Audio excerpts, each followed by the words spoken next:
कौगे कादो धान गोबर पाई छ के कल कौगे कादो धान गोबर पाई छ ऊपर उठ के भर नीचा धसल के कल कौगे कादो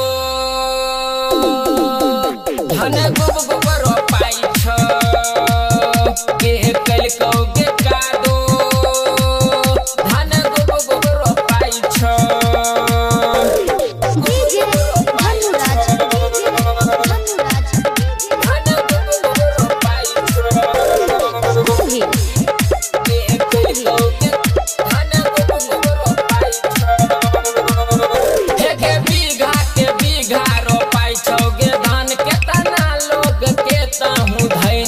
हमरो ताहू जान रोप दियोगे तोहर धान होतै के हमरो गोरी नाम तो अतिया तोहर धान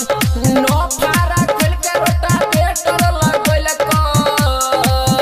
के कल कौगे कादो धान गोबर पाई छ के कल कौगे कादो धान गोबर पाई छ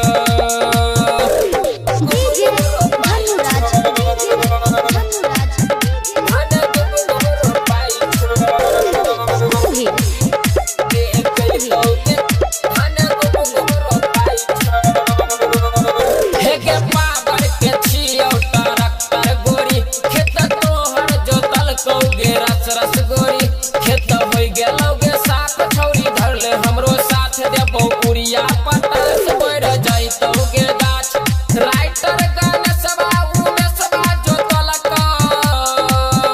के कल कौगे कादो धान गोबर पाई छ के कल कौगे कादो धान गोबर पाई छ